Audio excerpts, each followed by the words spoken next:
Hello guys, कैसे हैं आप? उम्मीद करते हैं कि आप सब खैरियत से होंगे, खुश होंगे। मेरा नाम है मोहम्मद से। मेरा नाम है रहमान अनवर। और मैं ज़फ़र इकबाल। और भाई, जिस वीडियो पर रिएक्शन करने जा रहे हैं, इस वीडियो का टाइटल है रौनक सार की वीडियो है भाई, देखने वाली होगी कुंभ मेले बहुत में। कमाल की वीडियो। अगर आपको वीडियो पसंद आए तो भाई चैनल को ज़रूर लाइक कर लीजिएगा, सब्सक्राइब भी कीजिएगा। तो देखते हैं वीडियो। दोस्तों, पुराणों में समुद्र मंथन की मशहूर कथा। ये कथा बताती है कि जब देवता और असुर समुद्र मंथन कर रहे थे, तभी धन्वंतरी जी अपने हाथ में अमृत कलश लेकर बाहर आते हैं। अब ये अमृत कलश देवता और असुर दोनों के लिए जरूरी था। देवताओं को पता था कि अगर उन्हें जिंदा रहना है तो अमृत चखना ही होगा। तो धन्वंतरी जी के बाहर आते ही देवताओं ने उनसे अमृत कलश ले लिया।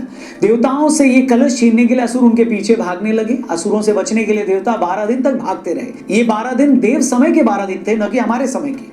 इन 12 दिनों के दौरान जिन 4 जगहों पर यह अमृत कलश छलका, उन्हीं 4 स्थानों पर हरिद्वार, नासिक, प्रयागराज और उज्जैन में ये कुंभ मेला लगता है। हर किसी ने कहा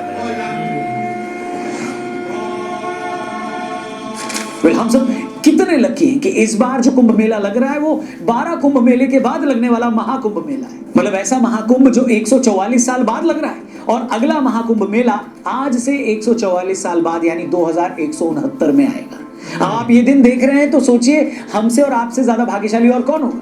और ये कहने में कोई हर्ज नहीं है कि जितना ये दुर्लभ संयोग है, इस बार महाकुंभ मेले का आयोजन उतना ही भव्य है। इस मौके पर प्रयागराज का जो नजारा है उसकी चर्चा पूरी दुनिया में हो रही है। प्रयागराज में इस वक्त जो हो रहा है वो इतना विशाल, इतना यूनिक है कि इसे मानव इतिहास का सबसे बड़ा आयोजन बताया जा रहा है।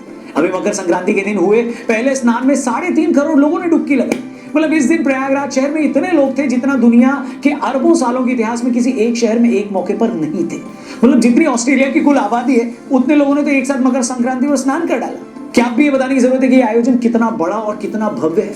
वेल, इस महाकुंभ में क्या स्पेशल है और क्यों यहाँ जाना जरूरी है, इसके ऊपर एक स्पेशल पॉडकास्ट हमने ऑथर शांतनु गुप्ता के साथ किया है। हमारे टीआरपी चैनल पर वो है, लिंक डिस्क्रिप्शन में दिया है। जरूर इस पॉडकास्ट को देखना। अगर आप फ्री में कुंभ में रहना और खाना और घूमना चाहते हैं तो ये पॉडकास्ट आपकी हेल्प करेगा।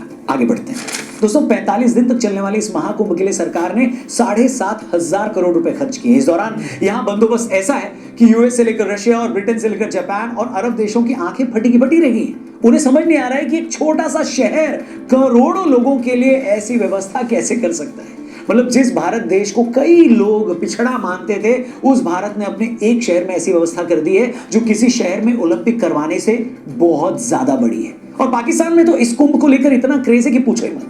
पूरी दुनिया में कुंभ को लेकर सबसे ज्यादा सर्च गूगल पे, इंटरनेट पे अभी पाकिस्तान में ही हो रहा है। पता नहीं ये लोग हैरान हो रहे हैं या सनातन की ऐसी ताकत देखकर घबरा गए, मेरे को नहीं मालूम। बाकी इस बार के महाकुंभ मेले में स्केल का आप इसी से अंदाजा लगाइए कि जिस जगह टेंट सिटी बनाई गई है, सिर्फ उसकी सिक्योरिटी के लिए 50,000 पुलिस वाले लगे। इस टेंट सिटी में 1.5 लाख टेंट लगे, जिनमें टॉयलेट की भी व्यवस्था है। मेले वाली जगह में 4.5 लाख बिजली के कनेक्शन दिए गए हैं। ये इतनी बिजली है कि एक शहर में 1 लाख अपार्टमेंट को पूरे 1 महीने तक मुफ्त बिजली मिल सकती है। मेले के लिए 40 वर्ग किलोमीटर की टेंट सिटी में 11 हॉस्पिटल बनाए हैं, मोबाइल टावर लगे हैं, 3000 रसोई हैं, सड़कें हैं। मतलब एक शहर में जो कुछ होना चाहिए वो सब कुछ यहाँ पर है। और ये देखकर पूरी दुनिया के तोते उड़े हुए हैं। गंगा नदी पर तो 1-2 नहीं, लोहे के 30 टेम्पररी पुल ही बना दिए गए। इस बीच रात के टाइम रोशनी से नहाया ये शहर इतना सुंदर लग रहा है मानो आप सच में देवलोक में आ गए हो। सच कहूं तो प्रयागराज में होने का एहसास ऐसा है कि जिसे सिर्फ वहां पहुंचकर ही महसूस किया जा सकता है। एक अंदाजा है कि महाकुंभ के 40 दिनों में 40 से 45-50 करोड़ लोग यहाँ स्नान करने आएंगे।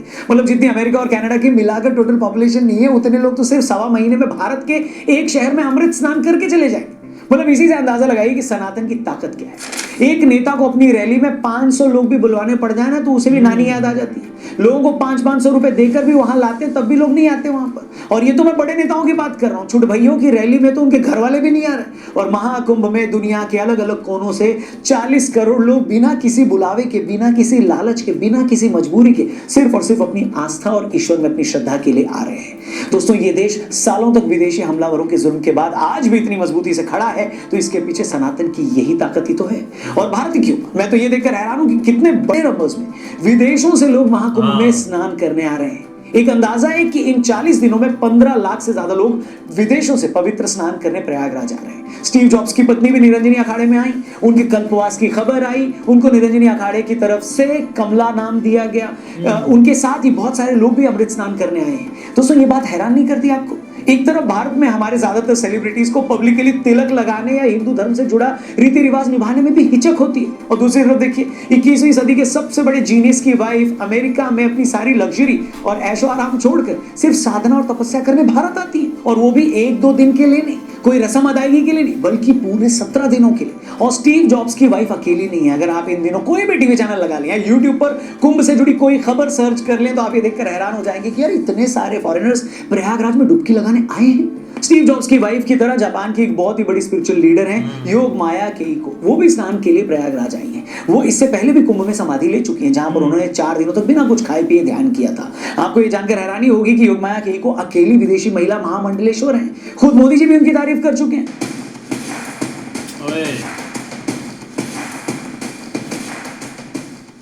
मगर महाकुंभ के इस पूरे माहौल के बीच सबसे ज्यादा ध्यान अगर कोई खींच रहा है तो वो है नागा साधु।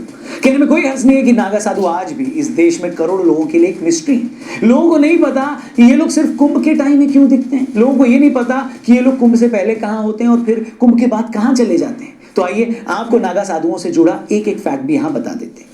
दोस्तों, नागा साधु शब्द कैसे बना, इसे लेकर 2-3 मान्यताएं हैं। पहली मान्यता तो यह है कि नागा शब्द का संस्कृत में मतलब होता है पहाड़ या पहाड़ जैसा तना हुआ। नागा साधु चूंकि सनातन की रक्षा के लिए पहाड़ जैसे तने रहे हैं, वो पहाड़ की तरह मजबूत और अपने व्यवहार में पहाड़ की तरह स्थिर होते हैं, तो उसी गुण से नागा साधु शब्द बना है। इसके अलावा कछारी भाषा में नागा का मतलब होता है युवा सैनिक। आपको बता दें, नागा साधु बहुत बड़े लड़ाके यानी वॉरियर भी होते हैं। कहते हैं जब आदि शंकराचार्य जी ने मठों की स्थापना की तो मठों की रक्षा के लिए नागा साधुओं की टोली बनाई। कुछ लोग तो इन्हें दुनिया के सबसे पुराने योद्धा बताते हैं। इन्हें सिंधु घाटी की सभ्यता से भी पुराना बताया जाता है। कहते हैं 1748 में जब अब्दाली की सेना ने हमला किया था, तब नागा साधुओं की फौज ने ही उनके खिलाफ युद्ध लड़ा था। आज भी भारत में 4 लाख के करीब नागा साधु हैं जो कभी भी देश की हिफाजत के लिए लड़ सकते हैं। इतनी बड़ी तो कई देशों की फौज भी नहीं होती।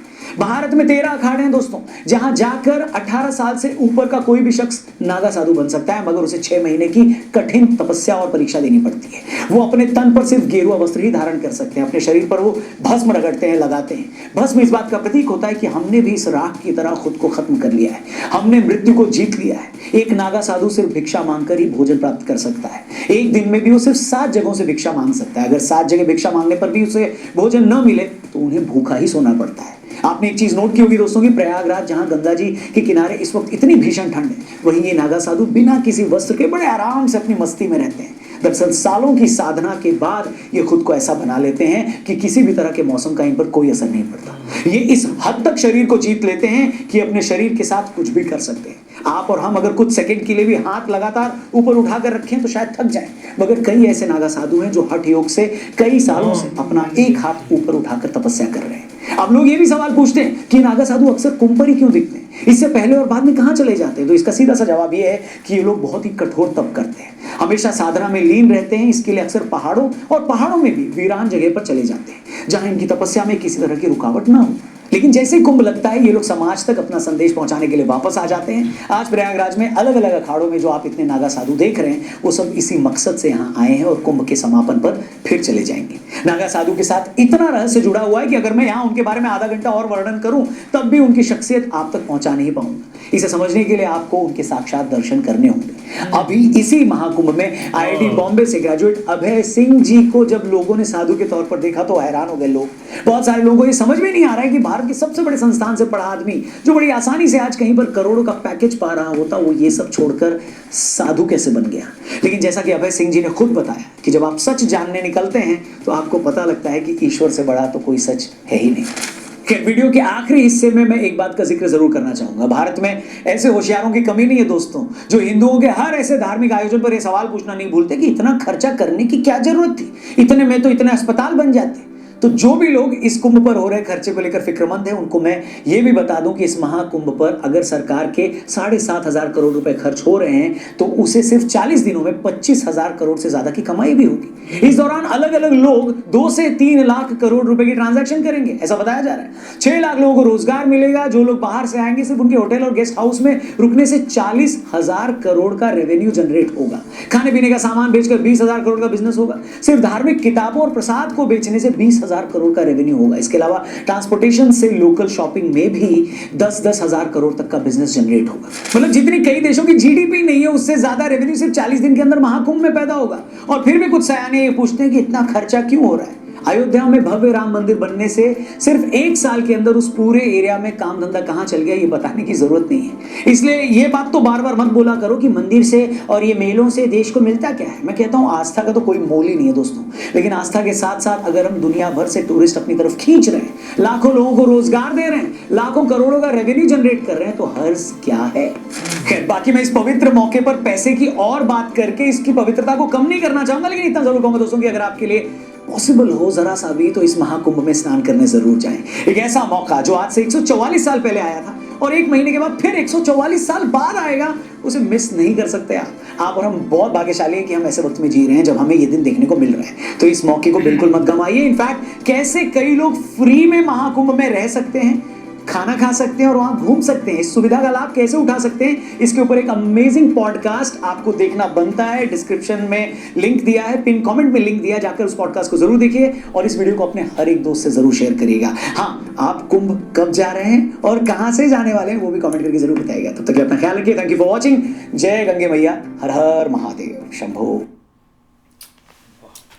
वाकई यार सही बात है, एक हर बंदे को जाना चाहिए जो कि एक इंडिया में मौजूद है और जिनको एक मतलब के मौका मिल रहा है। लेकिन ये एक बात, एक रियलिटी है, पाकिस्तान में बहुत एक चर्चा हो रही है ज़्यादातर। अब पिछले 1 सालों में चले जाए ना तो लोगों को एक कोई इंटरेस्ट नहीं होता था, मतलब कि एक इंडिया में क्या चल रहा है, एक क्या उधर सीन है, एक क्या उधर है कि त्यौहार में एक मनाया जा रहा है। लेकिन ये मतलब कि 20 साल और 15 साल इतने एक गेम चेंजर है ना कि आप इमेजिन नहीं कर सकते। क्योंकि एक जो अभी एक जनरेशन चल रही है ना अभी के एक दौर में, तो वो लोग हर चीज़ को एक जानना चाहते हैं कि इसका एक पीछे एक रीज़न क्या है, एक ये क्यों मनाया जाता है। क्योंकि एक कुंभ मेला हमने सुना हुआ था, हमने भाई डिटेल से कभी नहीं इसकी ना तो वीडियो देखी थी ना इसके बारे में जाना था। लेकिन अभी एक टॉप पर एक पाकिस्तानी इसको भाई एक मतलब के एक देख रहे हैं और गूगल पर मतलब के जान रहे कि इसके पीछे एक रीज़न क्या है, एक हिस्ट्री क्या है, जो कि एक बहुत बड़ी बात है, एक लोगों को देखना भी चाहिए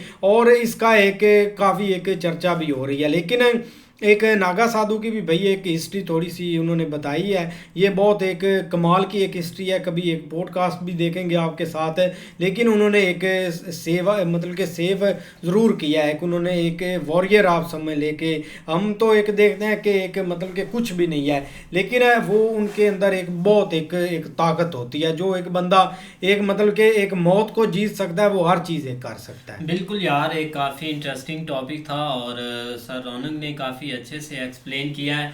क्योंकि इस वक्त हर तरफ जो एक चर्चा है ना वो कुंभ मेले की है, हर एक कुंभ मेले की बात कर रहा है। चाहे एक दुनिया में कोई भी जानता है ना एक कुंभ मेला या एक इंडिया के बारे में, उसकी ज़ुबान पर सिर्फ यही एक लफ्ज़ है कि कुंभ मेले में एक इतनी दुनिया आ रही है, वहाँ पर इतनी दुनिया रहने के लिए आ रही है। वो यार एक अमेजिंग है कि हर तरह से सुविधा की जा रही है। क्योंकि देखा जाए तो एक टेंट सिटी हमने देखी यार, एक बहुत प्यारी तरीके से बनाएगी, एक सिक्योरिटी का पूरा ख्याल रखा गया है, हर तरह से जो चीज़ें हैं ना वो मुकम्मल एक यार एक सही चल रही है। मतलब जिस तरह भी एक सफाई का बहुत ज़्यादा ख्याल रखा जा रहा है, क्योंकि एक इतना बड़ा इवेंट होता है ना कि एक उसको मैनेज करना बिल्कुल एक आसान नहीं होता, जहाँ पर एक करोड़ों के हिसाब से लोग आ रहे होते हैं। एक दिन में 1 करोड़ आ रहा होता है, 3 करोड़ 4 करोड़, तो इसीलिए उनको मैनेज करना। लेकिन यार एक बहुत अच्छा त्यौहार है और एक हिस्ट्री पर आ जाए तो हिस्ट्री भी एक बहुत अच्छी है। नहीं बिल्कुल ऐसे ही है। लेकिन भाई एक देखो ना, पाकिस्तान के अंदर इसकी चर्चा बाकी एक बहुत ज़्यादा एक लोग कर रहे हैं। असल में ना ये बचपन से ही देख लें या कोई भी एक इधर जो है ना वो मतलब एक कलाम बना हुआ था कि कुंभ मेला मतलब बहुत ज़्यादा लोग हमने ये सुना हुआ था लफ्ज़। लेकिन अब जैसे लोगों को भाई पता चल रहा है कि कुंभ मेला स्टार्ट हो चुका, तो लोग बहुत ज़्यादा एक इंटरेस्ट के साथ वो एक चीज़ें देख रहे हैं कि वहाँ पे लोग करते क्या हैं, क्या करने आते हैं।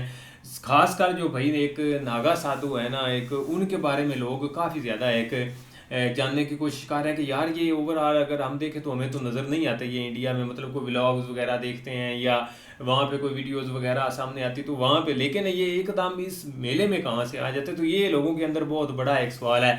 लेकिन बाकी भाई एक देखो ना कि वो कितनी ज़्यादा एक तादाद में आते हैं, और जैसे ही भाई ख़त्म होना है तो वो अपने अपने जहाँ पे भी एक पहाड़ों में जंगलों में जहाँ पे भी, वो सारी बात उनका एक बेसिक मकसद तपस्या करना होता है, तो वो उसके लिए उनको बहुत एक जो है ना वो सुकून वाली प्लेस चाहिए जहाँ पे कोई रश ना हो, कोई एक आता जाता ना हो, तो ये इसलिए वो एक इस तरह के एक रस्तों में चले जाते हैं या एक जगहों पे वहाँ पे जाके वो प्रवेश करते हैं। लेकिन भाई एक बहुत ज़्यादा एक लोगों का यही एक ज़हन में था कि भाई इतना खर्चा हो रहा है ये वो, तो उसका फ़ायदा भाई बहुत ज़्यादा होना है, फ़ायदे को खैर देखा भी नहीं जा रहा फ़िलहाल, एक ये एक और मकसद है उसके लिए ये चीज़ें हो रही हैं, तो ये चीज़ें फिर दरमियान में आ जाती। बहुत सारे हमने देखे वहाँ पे लोग स्टॉल एक फ्री में खाना खिला रहे हैं, कुछ फ्री में वहाँ पे सोने के लिए उन्होंने जगह बनाई, तो हर तरह के वहाँ, लेकिन फॉरेनर ने इस दफ़ा आके भाई काफ़ी एक रंग जमाया, जो 15 लाख लोग वहाँ से आए हुए हैं ना वहाँ पे। बाकी यार काफ़ी एक कमाल की वीडियो थी। अगर आपको वीडियो पसंद आए तो वीडियो को लाइक और चैनल को सब्सक्राइब ज़रूर कीजिए।